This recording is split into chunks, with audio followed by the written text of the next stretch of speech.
High command के में कुछ लोगों ने अगर भूल की है तो बाकी के जो सदस्य हैं निश्चित रूप से वो उसको भूल को स्वीकार करने के लिए कुछ निर्णय लेंगे और ये भूल स्वीकार होगी, ये मेरी आत्मा कहती है।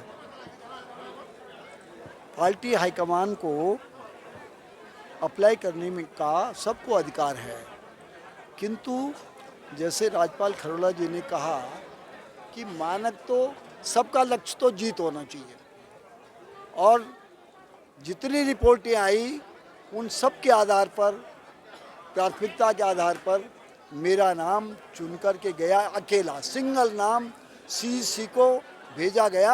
हमारे पार्टी के बड़े बड़े नेताओं ने कहा कि आपका सिंगल नाम भेजा गया है और वो एक सूची जारी भी हुई थी, उस सूची में वो नाम आपने देखा होगा।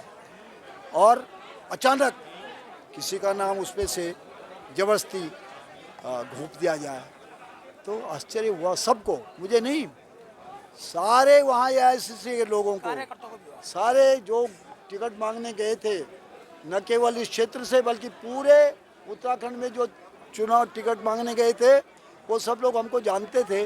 उनको आश्चर्य हुआ क्योंकि उनको सबको मालूम हो गया था कि टिकट इनको मिलने वाला है। और मैंने कहा था कि जिसने मुझसे पूछा हाईकमान ने कि क्या होना चाहिए, तो मैंने कहा था कि भाई ऐसा है, 85 के बाद मैं अकेला आदमी हूँ जो यहाँ चुनाव जीता हूँ 2002 में, मेरा हक पहले बनता है। दूसरा हक, राज्यपाल खरोला 2 बार यहाँ विधानसभा का चुनाव लड़े और विषम परिस्थितियों में भी उनको बहुत मजबूती से उनको उन्होंने रखा।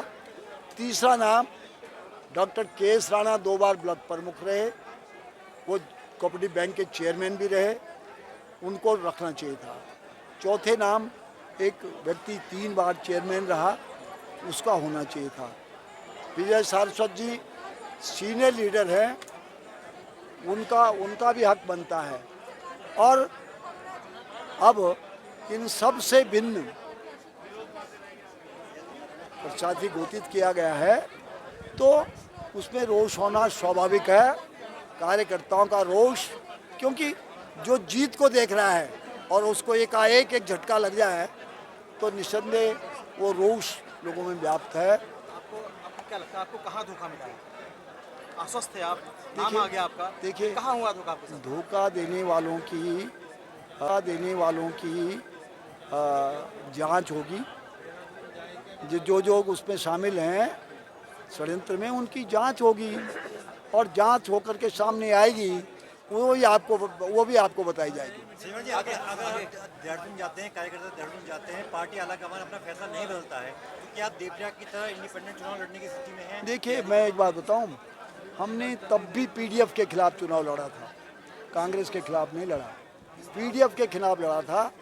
और आज भी हम, जो ये असली कांग्रेस है, जिसने कांग्रेस बनाई है, जिसने कांग्रेस की बुनियाद रखी है और जो बरसों से कांग्रेस के रूप में जाने जाते हैं, उन लोगों के आदेश का पालन करेंगे। मैंने कहा ना, मैंने ये कहा कि अंतिम निर्णय तो पार्टी हाईकमान करेगी और उसके बाद उससे बड़ा निर्णय जनता का निर्णय होता है, तो जनता के निर्णय का भी हम इंतजार करें। आज तो जनता ने बता दिया आपको, देहरादून जाएंगे, कांग्रेस को समझाएंगे।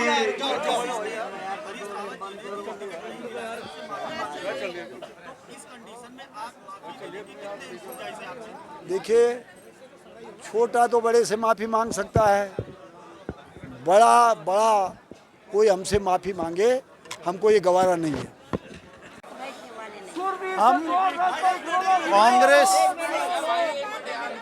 हम कांग्रेस के सिपाही हैं। आदरणीय सोनिया गांधी जी, राहुल गांधी जी के मान सम्मान को बरकरार रखना है और कांग्रेस को ऋषिकेश विधानसभा में जिताना है, इसलिए चिंतित हैं। हमारी चिंता ये है कि किस तरीके से हम आरएसएस का गढ़, बीजेपी के गढ़ को तोड़ पाएंगे। ये जितनी भी यहाँ पर मशक्क़त हो रही है, ये सब लोग, ये इनकी दाढ़ी को देख कर के आप अंदाज़ा लगा सकते हैं ये कितने पुराने कांग्रेसी हैं। और जितनी भी मातृशक्ति नौजवान साथी यहाँ पर हैं, वो हर व्यक्ति कांग्रेस पार्टी के प्रति निष्ठावान है, सोनिया गांधी जी, राहुल गांधी जी के प्रति निष्ठावान है और चाहता है कि ऋषिकेश में कांग्रेस जीते। इसलिए यहाँ पर ये मंथन हो रहा है। इस मंथन से जो अमृत निकलेगा वो निश्चित तौर पर कांग्रेस को जीवन देने का काम करेगा ऋषिकेश विधानसभा में। इसलिए हम सब लोग यहाँ पर चिंतित हैं और इस चिंता के लिए मैं समझता हूँ कि हर कांग्रेस का कार्यकर्ता इस वक्त एक साथ एकजुट होकर के कांग्रेस को जिताने के लिए चिंतित हो रहा है और वो जिताने का काम करेगा। देखिए, कुछ लोग ऐसे बीच में होते हैं जो चीज़ों को डाइवर्ट करने का काम करते हैं, जो सत्यता को थोड़ा सा इधर उधर करने का काम भी कर सकते हैं। और मैं जानता नहीं कि किसके द्वारा क्या हुआ, लेकिन मुझे ये ज़रूर लगता है कि कांग्रेस इस वक्त ऋषिकेश में जीत सकती थी। जो मुझे थोड़ा सा इस वक्त अभी अपने, क्योंकि जब तक हाईकमान अभी फैसला उनके पास पुनः विचाराधीन गया है, तो जब तक वो फैसला नहीं होता तब तक हम सब लोग उनके उस नए फैसले का इंतजार करेंगे। देखिए, ये कार्यकर्ता तय करेंगे कि क्या करना है, लेकिन हम निष्ठावान कांग्रेसी हैं और सोनिया गांधी जी, राहुल गांधी जी के आदेश का निश्चित तौर पर पालन करेंगे। देखिए, मानक सिर्फ एक था, जीत कैसे हो, जिसके लिए कम से कम 5 सर्वे हुए और उन 5 सर्वे में जो नाम निकल करके आए थे, निर्णय उससे कुछ भिन्न है। तो अगर सर्वे के आधार पर, पुरानी परफॉर्मेंस के आधार पर और जो भी मानक तय थे उस आधार पर अगर टिकट का वितरण नहीं हुआ है, तो मैं समझता हूं कि हमारा ये फर्ज बनता है एक सच्चे कांग्रेसी के नाते कि हम उसको सही करने का प्रयास करें जिससे कांग्रेस जीत सके। दीप शर्मा जी, आप लोग काफी पुराने कांग्रेसी भी रहे और लगातार कांग्रेस ने किया है। टिकट मिलने के बाद आपको टिकट नहीं मिला है,